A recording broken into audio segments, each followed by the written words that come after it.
Kiriko is basically like, yo guys, enough. Last time we left off, we were in chapter 1 of Tokyo Ghoul, and we talked about the characters' perspective, their point of view, how they viewed things, and we also were introduced to all these amazing new characters, in which I love so much. Now we are moving on to chapter 2, where we break down and go from the characters' perspective of what they are feeling. And I really do love chapter 2. Why? Because of the scene when Akira punches Sasuke in the chest. Now, I don't know why I love that so much. Like, she punched him right here, in the chest, in the gut, you name it, where it was. And it represents a lot for the relationship. She, as the mother figure, is of course going to be treating him like that. So we'll get to that part in a few, but I just want to say that that was one of my favorite parts. What I love about the scene is how there's a banana poster. Now, do you guys realize on the left-hand side there is literally a banana poster? There's some flowers in there. Ishida took the time to say that Sasuke has just a picture of a banana on his wall. So he also has his bookshelves, and we know that Kaneki liked to read, so does Sasuke. So that, when Ishida put that in there, is kind of showing us that Sasuke, like Kaneki, likes to read, and it also shows us that it's referencing that maybe Kaneki will return. Because this is when I first read this, when I noticed the bookshelf, I'm like, that kind of resembles a lot of not only with Sasuke's personality, but it also shows us that Kaneki is still in there. Kaneki is still in Sasuke's mind. And if you read Ri already, you already know that this Sasuke is Kaneki. And you could tell by his facial expressions. I mean, when you look in his eyes, it's the same facial expressions. When you look at him, he is the same, just because he has different hair, he's like much taller now, and there's a lot to love about Sasuke.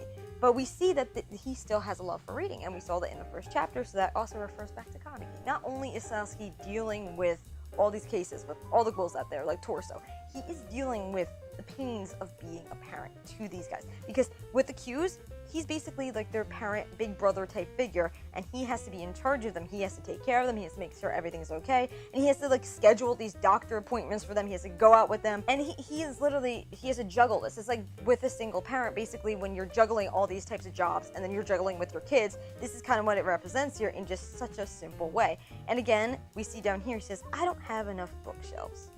So that again refers to Kaneki, who loves to read, and Sasuke. So basically, when you first read this, you might not know that this is Kaneki. So you'll be like, they sure do have a lot of similarities.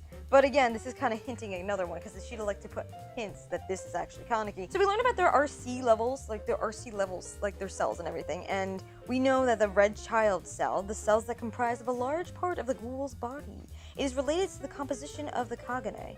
The origin of the name stems from the individual cells resemble curled-up fetuses. They are also present in humans in minuscule amounts, with a standard value of around 200 to 500. So we have Urei, 900. So the normal value is around 200 to 500. He's 900. Yonebayashi has 850. Shirazu, 920. And Mutsuki has 655. Like Sasuke says here, they're using their Kagane beyond his control. So it's bad. It's bad because this does not look good. And you see on the first page in this section, his face is so concerned for these children. His face is concerned for them because he knows that I can't control them. And as we saw from the first chapter, he could not control Urei. Urei was just like, I'm out of here. With Mutsuki, they have a problem here. Their Kakujin shows. So with their eye, it shows, like without control, and Sasuke saying because it's the after effect of the surgery. So Mutsuki, as we know in the first chapters, is shown as a special cause. Like, Mutsuki is the person that you feel bad for in the first few chapters. And now it's kind of like, oh my gosh, this all kind of adds up, but at the same time, you feel bad for them in the first chapters, but now it's kind of like, why'd I feel bad for them? But we see here that Sasuke, again, is caring for Mutsuki because it's like, here's the after effect of the surgery. So we learn also that there can be after effects of these types of surgeries that the Qs have to go through. These poor kids not only have to deal with the pains of being half ghoul, but they have to deal with the pains of being showing as a half ghoul, which, as we do know, does not go overall well with humans. Like how Kaneki had to cover his eye patch because his Kakugen would come out whenever it wanted to, whenever he was hungry. Mutsuki ends up having to wear the eye patch. And as a lot of people are saying, there's a lot of parallels between the two, and this is perfectly done the way Ishida did it because it just shows that they both have similar issues. So I feel bad in these few scenes for Mutsuki. Their insecurity levels are rising and their confidence levels are going downhill. Why? Because they have to walk around like this. And who wants to walk around like that? Like, they are trying to fit in within this society, and they can't even do that because of this, because of their eyes, because of how they're half ghoul. So Sasuke really feels for that. He really understands what Mutsuki is going through, but at the same time, he just wants to be there for them. So the doctor keeps saying that when your RC levels get too high, you might not be able to eat human food and you resemble more of a ghoul. So that means these characters are going to start being treated more as ghouls than they are as humans, because if they can't eat with the other CCG investigators and they can't act like normal like CCG investigators, then they're going to be treated much more like ghouls, which rises a level of disrespect, which rises the level of Sasuke and his entire squad feeling as if they are nothing. So a funny part is when the doctor is basically saying, you know, Yonebayashi Psycho is actually getting fat. Sasuke's face is just like, oh, a fat investigator. I'll go tell her. So basically in this scene, you know, when you're a parent, okay, when you're a parent or you're a big sibling and you see all this shit happening, you see everything bad happening at the same time, that's not a good feeling for you and what you have to do. Like, Sasuke not only has to deal with his CCG duties, not only has to deal with taking care of his kids, but when people start judging those kids and start judging those duties, things get out of whack for this poor guy, because it's like, he's like, you know what, this is just a reminder that everything is all over the place, and my kids are all over the place, and my job is all over the place, and I can't get organized. And then we see the doctor look down, and I think this scene right here, this is very powerful. Why? Because he looks down, and he sees Sasuke's RC level count. And we thought, hey, Ure and Shirazu were bad, they were in the 900s. Sasuke's 2,753. So he says, I wonder how it feels. Like, how would you feel if that, like, you have to deal with all that stress. And when you get stressed out, we know your stress levels rise, and probably stress also causes the RC levels to rise. And he has over 2,000. He's close to 3,000. And that's not good at all.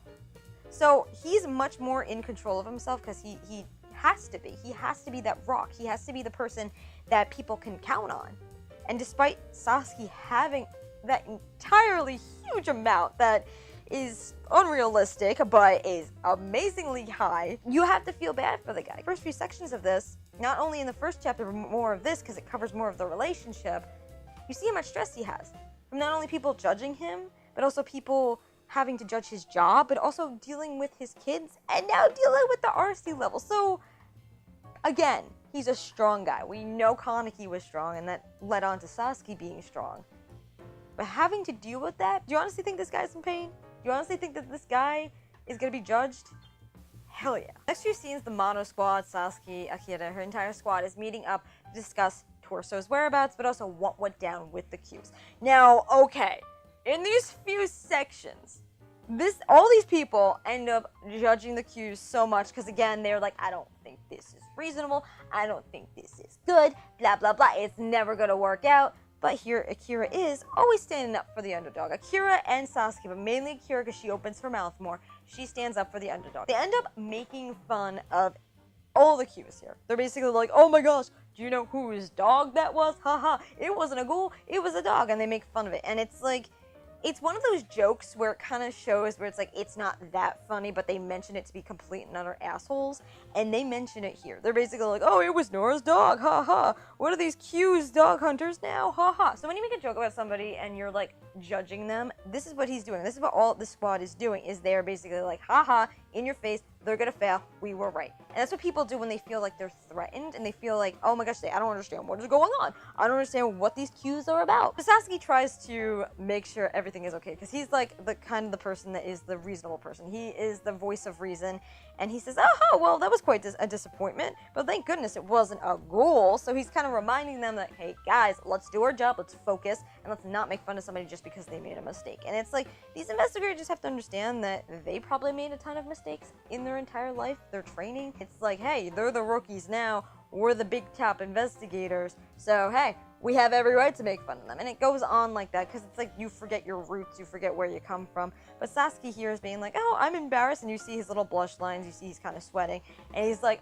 he's embarrassed, and then his laugh is like, ah ha ha, because he's embarrassed at this point, saying that, oh, it was a disappointment, but guys, let's focus. So then the guy, okay, don't be so carefree.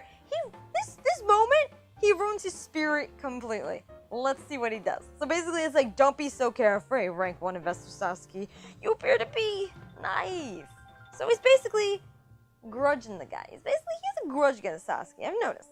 in a few chapters. He has a grudge against him. I don't know why. Like, why didn't you kill this ghoul? What's wrong with you? Why are you showing remorse for ghouls? You're naive. This is not what investigators do. This is not how you were trained. And Sasuke's basically saying, you know what, we can't just kill them. But the guy ends up, he doesn't care. He's like, you're still naive. There's something wrong with you. And it says clause 2 is not the clause that says you cannot kill ghouls. It refers to the lowest amount of suffering. That is to say, ghoul investigators are expected to kill them instantly. So here he goes, doubting. And in this section alone, it gets darker and darker around this guy's face, okay? And it goes to his lips, which we noticed what stands out on his face. He keeps talking and keeps referencing that you're wrong. There's something wrong with you. Do you sympathize with them? It's like, do you care because you are half ghoul, because the Qs are half ghouls? Do you sympathize with them now?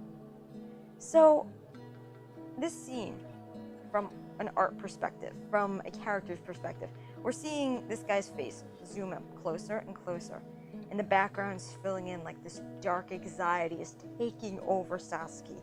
It's like bugging him and like buzzing through his ears. It's like consuming him. And in the back, it starts getting fuzzy. Like it's anxiety. It's like just exposing itself right there. But then Sasuke's like, oh, I'm positive about it. But then it goes back to that fuzzy background in the back. It's like all like smushed and gushed together. And it zooms into the guy's face, okay? It zooms into his face, to his lips. And this is what Sasuke's seeing. His anxiety right now, his doubt is literally consuming his inner being. Because this guy is saying, do you sympathize with them? It's like, your Qs, they're half ghoul. Is that why you sympathize with them? And this is powerful. By the way Ishida drew it, by the way it's zooming into to his lips alone, and also with Sasuke having a sweat mark, it's powerful. Because it shows that, again, he is not only being doubted, but he is doubting himself. Then it comes to a light page. And who is that on that light page? It's Akira. It's my job to educate my underlings. I'll listen to what the rest have to say. So, as we see on this page, it's white. It goes from that black page when you're like, oh my gosh, this is powerful, his anxiety's right there, to this white page when Akira's shown on this spread. And what this represents is she's standing up for him. And I know, like, with some people, with their mothers, they always are the one to give them hope, to give them love, to give them an understanding, and give them, to stick up for them, to stand up for this underdog. And she is. She's saying, it's my job. She's taking the responsibility.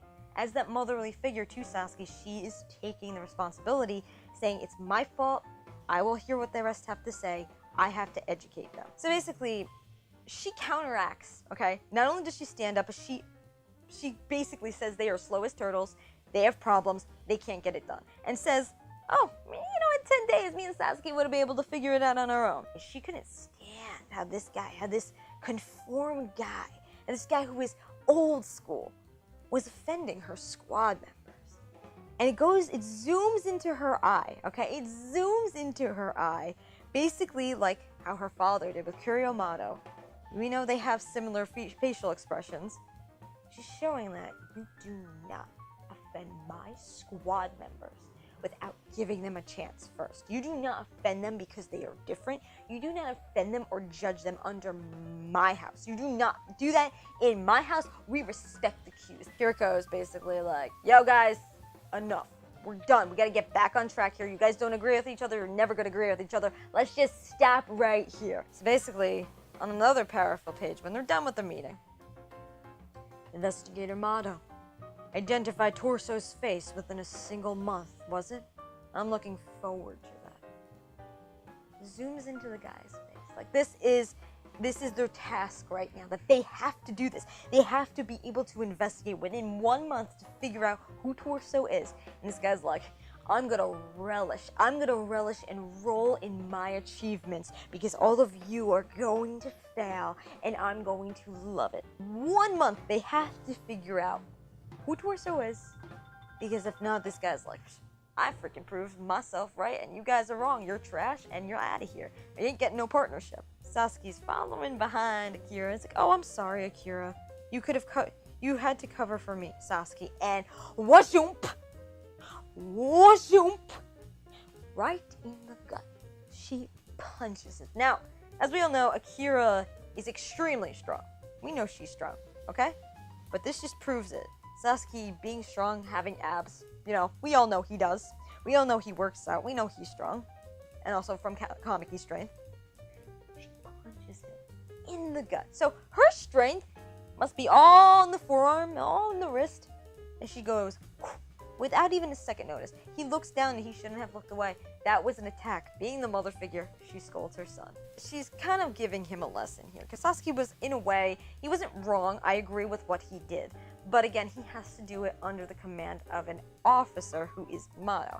And she says, don't defend ghouls if you don't want to take another Mado punch. Again, that is. That kindness will be the end of you. And he's like, Mado punch? So again, what we learned in Tokyo Ghoul was how Kaneki's mother was a type of person who did everything for everyone and let that suck her entire life force out of her. He again is doing the same, being Sasuke. She's saying that kindness will be the end of you. If you're too kind, you let people take advantage of you. If you're too kind, they will kill you.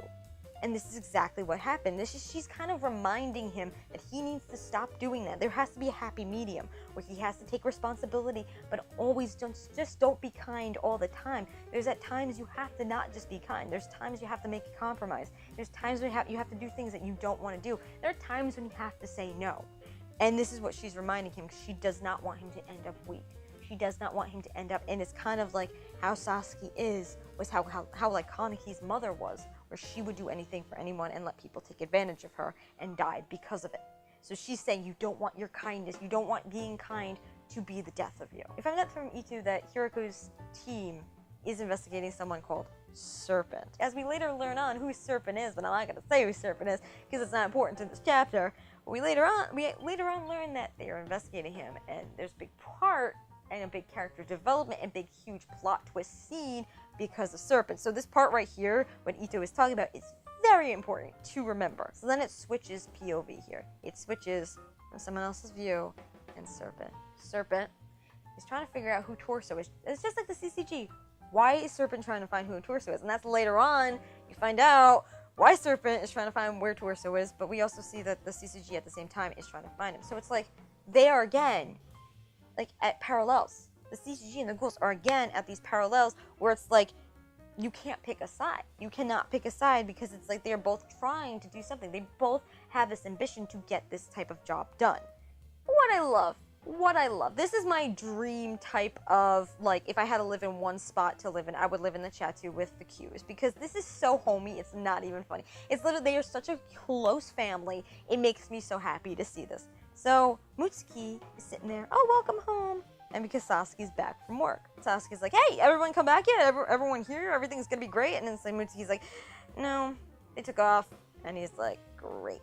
They're gonna be using their Kagane, they're gonna be doing reckless things. And he's like, great. Me as being a bad parent, I can't keep my kids, I can't keep them stable, I don't know where they are, what the heck do I do? And then we find out from Psycho, she is like the otaku character who loves to play video games, who loves to be a NEET, who loves to lock herself away from reality and just play with these types of video games all and every single day. And she basically shut herself in to play in this new app. So then the two end up making dinner, and this is what he says right now is really important, because again, in my opinion, it does refer back to with Kaneki's mom. Doing stuff for other people while doing stuff for myself is hard. Kind of exactly what with Kaneki's mom, what she went through is like when she did stuff for other people, she couldn't do anything for herself. And that's bad. So Sasuke is realizing that it's hard, and it is hard, because he wants to do certain things. He wants to be able to do these things for himself, but he can't because he has to do it from everybody else. And he's a kind guy, so he's not going to just drop everybody and leave. He's too kind to do that. Akira's trying to tell him that, like, don't always get taken advantage of because of your kindness. These are the moments where you have to appreciate in Tokyo Ghoul, because it's like, later on, you're going to miss them. You're going to miss these scenes, because it's like these family scenes, these adorable scenes. But in this scene right now, we see Sasuke staring at Mutsuki, and it's like, I don't know why he is, because it's like, either it could be, oh, is it good? Do you like your food? Or he could be staring at them because he kind of remembers Kaneki. And as everyone likes to point out, there's a parallel between Kaneki and Mutsuki. So how it like zooms into his eye there, and it's not just a regular stare like, oh my god, they're enjoying my food. It's more like, I remember this. I remember something.